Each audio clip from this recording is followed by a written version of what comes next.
खाएं, कैसे पिए। तो आप सब सोच रहे होंगे ये तो हम डेली करते ही हैं, ये आप हमको क्या सिखाने वाले हो, सोच रहे हो या नहीं? यस, आज हम 7वीं इकाई पर बात करेंगे। वो इकाई है हमारी एनाटॉमी, शरीर विज्ञान। हमारे अंतिम समय तक हमारे साथ कौन जाता है, बता सकते हो क्या? हमारा शरीर, जो कि हम सबके पास है। हमारे सुख दुख का अनुभव भी हमें किससे होता है? शरीर से। शरीर के बारे में तो आप सब जानते ही हैं, लेकिन क्या हम इसकी केयर कर रहे हैं? इसके लिए हम अपना समय निकाल रहे हैं? चलो इसके बारे में बाद में बात करते हैं कि शरीर को हम कैसे स्वस्थ रख सकते हैं। पहले हम बात करते हैं कि विज्ञान क्या है। विज्ञान 2 शब्दों से मिलकर बना है, वि प्लस ज्ञान।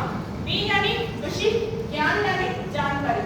किसी भी तथ्य की विशिष्ट जानकारी का होना क्या कहलाता है? विज्ञान कहलाता है। जब हम मार्केट जाते हैं शॉपिंग करने के लिए, कोई चीज खरीदते हैं, तो आप सबसे पहले क्या देखते हो कि यह ऑक्यूपाइड कंपनी द्वारा सर्टिफाइड है या नहीं, इसका मेरे लिए क्या बेनिफिट होगा, देखते हो या नहीं देखते? कैसे हो? और जब सब कुछ आपके अनुकूल होता है तभी आप उस चीज को खरीदते हो।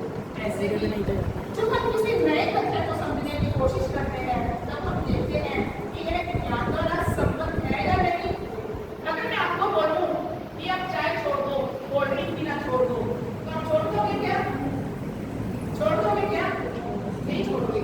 लेकिन अगर मैं आपको साइंटिफिकली समझाऊं कि इससे आपको एसिडिटी होगी, इससे आपकी बोन्स वीक होंगे, तो आप छोड़ दोगे ना? यस। तो ऐसे ही आज हम जीवन विज्ञान के माध्यम से जानेंगे कि हम अपनी लाइफ को जैसा आज हम जीवन जी रहे हैं, इससे बेहतर जीवन कैसे जी सकते हैं। हमारे ऊर्जा के 3 सोर्सेस हैं, बता सकते हैं कौन कौन से हैं?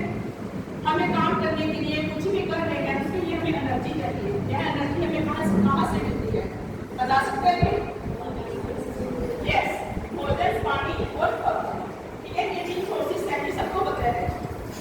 सबसे पहले हम बात करते हैं भोजन की। हम आहार करते हैं, सब करते हैं।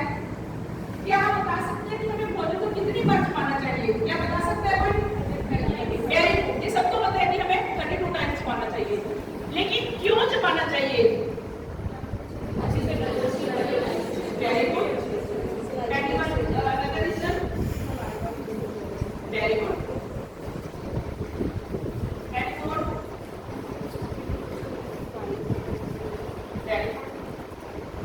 इससे क्या होता है, जब हम अपने खाने को 32 बार चबाते हैं तो इससे हमारे सैलिवरी ग्लैंड से जो सैलिवा निकलता है वो खाने से मिक्स हो जाता है। और जब हम उसको 32 बार चबाते हैं, अगर हमारे खाने में कोई रोगाणु है, कोई कीटाणु है, तो वो हमारे मुंह में ही क्या होते हैं, वह नाश हो जाता है, अगर हम उसको 32 बार खाने को मुंह में चबाते हैं। दूसरा है कि हमारे आंखों का काम दांतों के द्वारा हो जाता है, हमारी आंखों को ज्यादा मेहनत नहीं करनी पड़ती। तीसरा है कि हमारे भोजन में कितने तत्व है, बता सकते हो? साइंस के टीचर का है हमारे भोजन 7 तत्व होते हैं। इसमें कार्बोहाइड्रेट, प्रोटीन, विटामिन, मिनरल है, फाइबर और वाटर। इनमें से बहुत ही जो इम्पोर्टेंट है वो क्या है? हमारा कार्बोहाइड्रेट। कार्बोहाइड्रेट इसका पाचन या तो मुंह में होता है या फिर आंख में होता है। ठीक है, जब हम खाने को बहुत ज्यादा देर तक चबाते हैं तो इससे क्या होता है, इसका 40% कार्बोहाइड्रेट हमारा उसी समय मुंह में हमारे ब्लड में मिल जाता है, जिससे कि हमें खाना खाते ही एनर्जी आ जाती है। बहुत से लोग क्या करते हैं कि खाना को दबा दबा कर खा लेते हैं, 3 चपाती खा ली, 4 चपाती खा ली, लेकिन क्या करते हैं, दबा दबा कर खाते हैं, लेकिन चबा चबा कर नहीं खाते। इससे क्या होता है कि हमें खाना खाने के बाद नींद आने लगती है, सुस्ती आने लगती है। ऐसा होता है या नहीं होता? खाना खाने के बाद हमें नींद आती है, किस किस को नींद आती है?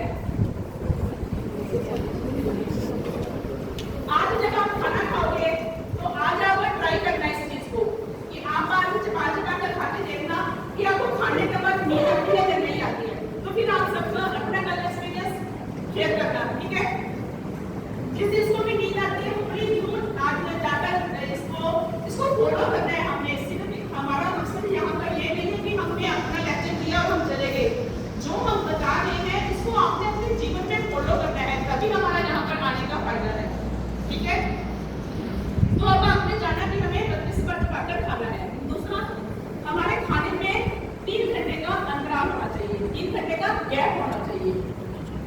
क्यों गैप होना चाहिए, बता सकते हो?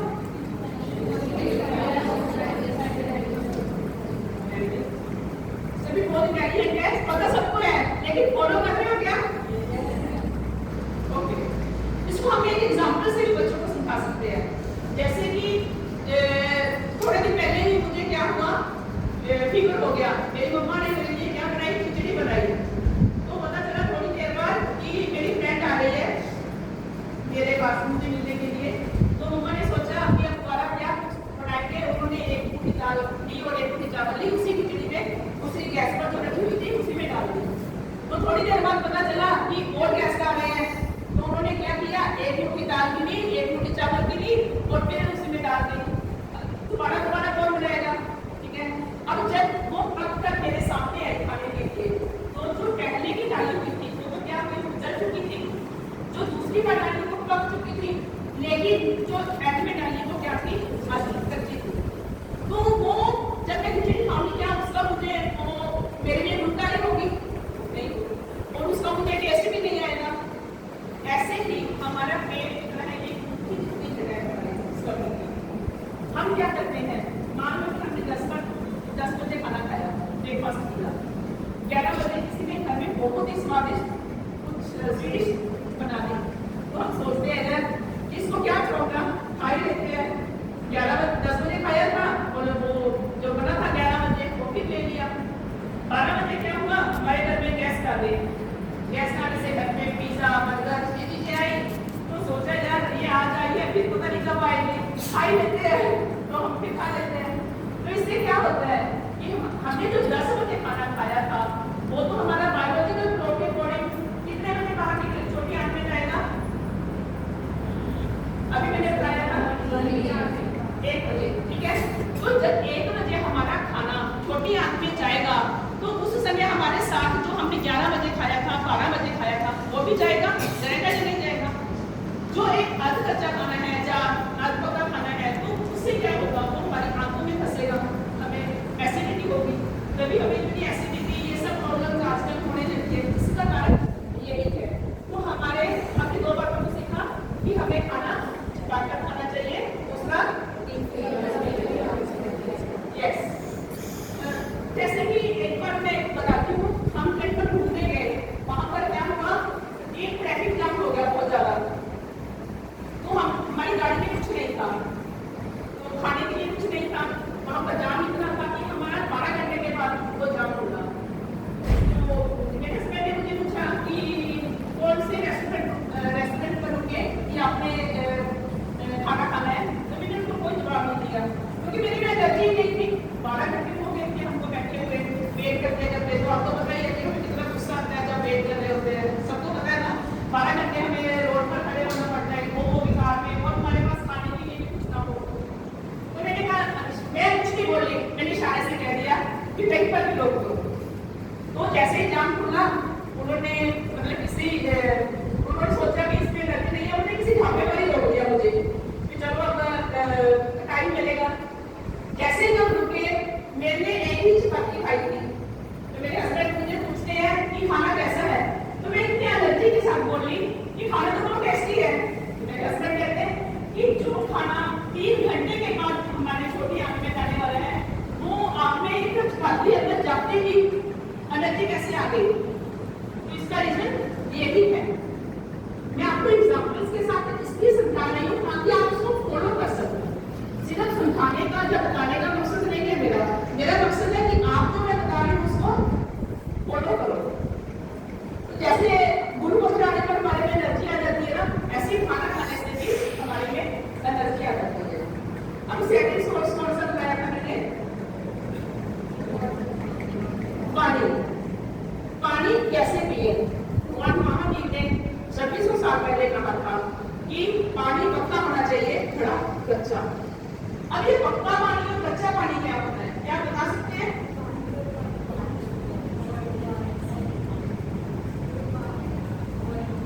कितने pH का पानी हम पी सकते हैं? 150 सभी बहुत इंटेलिजेंट है, नॉलेज सबको है। ऐसा नहीं है नॉलेज किसी को नहीं है, लेकिन क्या हम इस पर ध्यान देते हैं? कभी आपने चेक किया कि हम कौन सा पानी पी रहे हैं? नहीं चेक किया। टेस्ट का होता है, मोर एसिडिक होता है। जब वो नीचे आता है, धरती पर आता है, धरती पर आता है और आरओ सिस्टम में आता है, उसके बाद हमारे घरों में आता है, तो उसका पीएच बढ़कर 7 या 7 से ऊपर हो जाता है जब हम उसको घड़े में रखेंगे। तो जब पानी को हम घड़े में रख लेते हैं तो उसका पीएच बढ़ जाता है। लेकिन आजकल हम क्या कर रहे हैं, घड़े का हम उसे दिखाते कितने मेंबर्स के घर में घड़ा रखा हुआ है, प्लीज एड्रेस करें। वेरी गुड, अभी भी है 10-15 जन अभी भी है, लेकिन सभी के घरों में होना चाहिए। Okay, are you ready? क्योंकि आप अपने हेल्थ के प्रति कॉन्शियस तभी होंगे ना जब आप इसको टिप्स को फॉलो करोगे, होगे ना? तो कल सबके घर में होना चाहिए। जब हम घड़े में पानी रख देते हैं और उसमें हम इलायची, दालचीनी, ये लौंग उसको पोटली में बांधकर रख देते हैं, तो ये स्पाइसेस से हमारा पानी का पीएच और भी ज्यादा बढ़ जाता है, जो कि हमारी हेल्थ के लिए काफी गुणकारी है और हमें हमारे लिए बेनिफिशियल भी है। हम जो चांदी के सिक्के हैं वो आप निकालते हो, आप सभी घरों में हम निकालते के सिक्के है, तो आप उसका क्या यूज करते हो? सभी पूजा करने के लिए यूज करते हैं। क्या उसको कोई और भी यूज करते हो? करता है कोई यूज? उसको आप घड़े में रख सकते हैं। 10 जितने भी सिक्के हैं आपके पास 10-20 उसको आप घड़े में रखें। उससे क्या होगा, उसके सिल्वर पार्टिकल्स आपको आपके नर्वस सिस्टम को स्ट्रॉन्ग करेंगे। जो चाहते हैं पहले जमाने में बहुत से लोग ऐसे होते थे, चांदी के गिलास में पानी पीते थे, उसके पीछे यही रीजन था, because silver is the good conductor of electricity. Okay, अब घड़े का पानी ठंडा रहता है, कैसे रहता है? मिट्टी का बना होता है, यस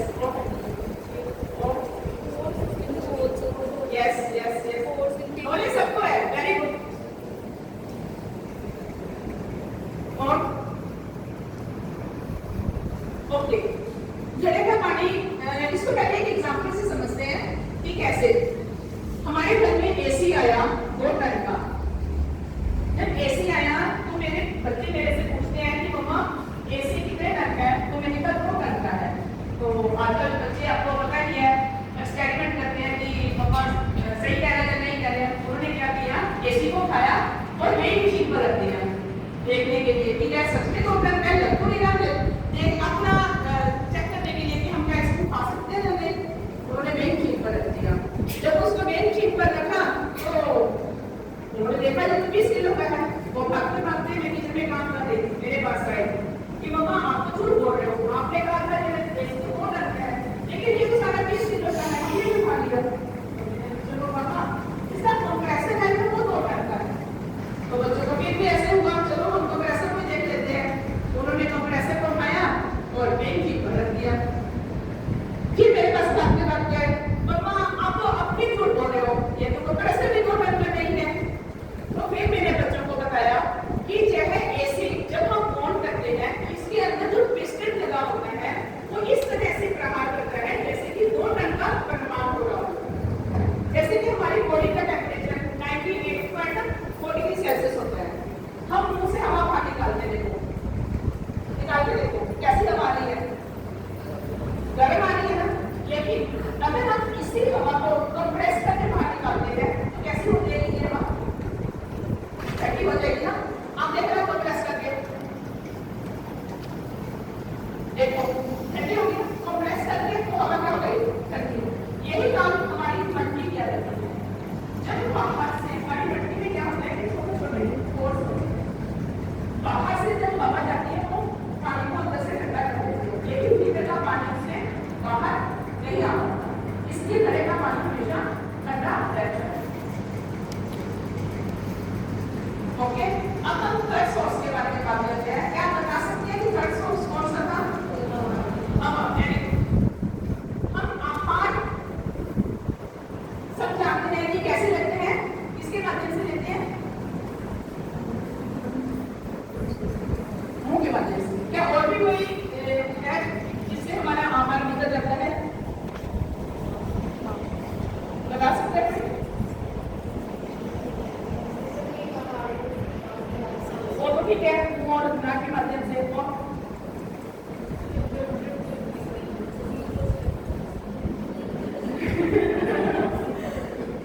आहार के 3 भाग हैं, ओज आहार, रोम आहार, कमल आहार। कमल आहार जो कि हम मुंह से लेते हैं। रोम आहार, आज मैं बात करने वाली हूँ रोम आहार की। रोम आहार मतलब हमारे बॉडी में 3.5 करोड़ छिद्र भी आहार लेते हैं। कितने? ये आप जितने भी रोम्स हैं आपको तो पता ही होगा, 3.5 करोड़ छिद्र भी हमारे आहार लेते हैं। जो हवा और सूरज की किरणें हैं हमारी, वो हमारे बोन के माध्यम से हमें हमारे भीतर जाती है और हमें एनर्जी देती है। एक बार क्या था, केरल में ओणम फेस्टिवल था। उस फेस्टिवल में सभी अलग अलग वेशभूषा बनाकर आए हुए थे और कैली कलर करके अपना अलग अलग वो सुबह सबको ऐसा था भी दिखाई दे। एक जने ने सोचा कि मैं सबसे डिफरेंट दिखूं, जैसे हम मार्केट होता है ना कि हमारी ड्रेस सबसे अलग हो, होता है ना, सभी को होता है ना कि मैं सबसे डिफरेंट दिखूं, अलग से मेरी लुक हो। ऐसे ही एक व्यक्ति ने सोचा कि मैं सबसे अलग दिखूं। उसने क्या किया, अपनी पूरी बॉडी पर एशियन पेंट कर दिया। जब उसने अपनी पूरी बॉडी पर एशियन पेंट कर दिया तो उससे क्या हुआ, उसकी 4-5 घंटे के बाद ही उसकी मृत्यु हो गई, डेथ हो गई। क्यों हुई बता सकते हो? उसके रोम सारे बंद हो गए थे, उसको रोम छिद्र के माध्यम से कोई भी आहार नहीं मिल रहा था। तो मैं यही कहना चाहती हूँ कि हम अपने बॉडी को भी पूरी, ऐसा नहीं है कि हम सिर्फ जो बाहर से खाना ले रहे उसी की रखा दें, हमें अपनी बॉडी को भी पूरी रखना चाहिए। इसके लिए हम नहाते तो हैं, लेकिन हमें पसीना भी आना चाहिए, थोड़ा सा वर्कआउट करना चाहिए ताकि हमारे रोम एक रोम खुल सके। अब हमने ये बात कर ली कैसे कि हम बालों पर सभी ऑयल लगाते हैं। Yes, very good. तो आप सभी हेल्थ कॉन्शियस तो है ही, ये तो मानना ही पड़ेगा। तो हमें अपने बालों को पोषण देने के लिए हमें ऑयल का यूज करना चाहिए। हम अपनी आंखों का कैसे देखभाल रख सकते हैं, जैसे कि हम धूप में जा रहे हैं तो कौन से सन ग्लासेस पहने, हम कंप्यूटर पर बहुत ज्यादा देर तक बैठे हैं तो यूवी ग्लासेस पहने। और हम अपने जैसे कान है हमारे, जब हम नींद में भी होती है ना, तभी हमें कोई आवाज लगाता है ना तो हमें सुनाई देती है। क्यों सुनाई देती है? क्योंकि कान हमारे हमेशा खुले रहते हैं, हम सो जाते हैं, उसी समय कोई भी आवाज लगाए हमें तो हम उसी समय क्या होता है, आ रहा हूँ कहते हैं ना। तो इतना भी तो केयर करनी चाहिए। इसलिए हम जो नींद मैंने करवाई थी वो कर सकते हैं, क्योंकि जब हम घर को बसना में होते हैं ना तो हम इसी कान की शेप होती है हमारी घर को बसना में, हमारी बॉडी का प्रतिनिधित्व है हमारी कान। इसके अलावा कानों पर जब हम सांस करते हैं जिससे हमारी बॉडी के एक्टिवेशन पार्ट्स भी प्रेस होते हैं, तो हम कानों की भी साथ कर सकते हैं। हम कई बार कोई चोट लगती है हमारे तो हम दूध में हल्दी डाल के ले सकते हैं। तो हम छोटे छोटे ऐसे प्रयोग कर सकते हैं, जैसे कि सर्दी से बचने के लिए हम तुलसी का पौधा यूज कर सकते हैं। तो मैं आपको यही कहना चाहती हूँ कि अगर आप जीवन विज्ञानी बनना चाहते हैं, अगर आप एक बहुत